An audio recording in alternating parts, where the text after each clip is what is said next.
1899, the age of outlaws and gunslingers was at an end. America was becoming a land of laws.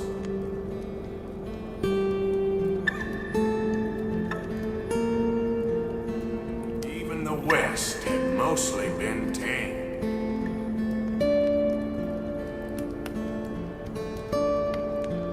Gangs still roamed, but they were being hunted down and destroyed. We have been running for weeks. I mean, running more than usual. The job they was pulling in Blackwater, robbing that ferry, it turned into a disaster. Young Jenny got killed, poor thing. While Sean and Mac both got arrested or killed. Nobody seemed sure which. Dutch shot a girl, I'm not too sure if by accident or design. It seems like it might have been a setup.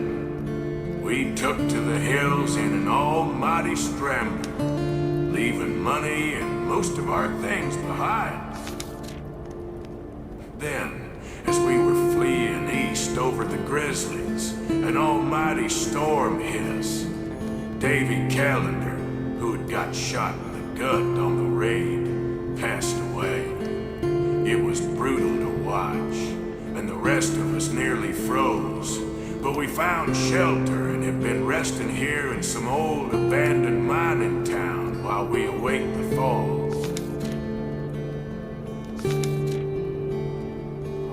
The spring I had been hoping for. Hosea and I had been planning a robbery of our own in Blackwater, but I guess that's been abandoned, along with most of what I owned.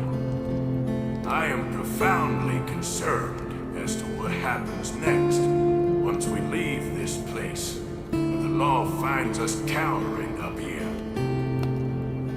Found a girl, well, a woman, I should say. Her husband had been murdered by some of Colm O'Driscoll's boys. Nasty business. Seems Colm O'Driscoll has the same ideas as us. He's been hiding up here, scouting out a train he wanted to rob. We bumped into some of his boys at some farmstead they was robbing. Found that poor woman whose husband they had murdered, and she's now riding with us, as she ain't got no place better to be. Then, Dutch being Dutch, and his hatred for Colm being just as powerful as it ever was, a whole bunch of us went to pay him a visit in his camp, but he escaped. We grabbed one of his boys. Poor bastard ain't spoken yet, but he will once we freeze him a little, then set Bill on him. Been a bad few weeks, but we're mostly still alive. Dutch being Dutch is busy making plans and figuring out just how we're gonna survive. And Dutch being Dutch, those plans involve robbery and dreams. Now Dutch wants us to hit this train because we need money. Thought we was lying low for now. Don't want any more of these nice folk to die.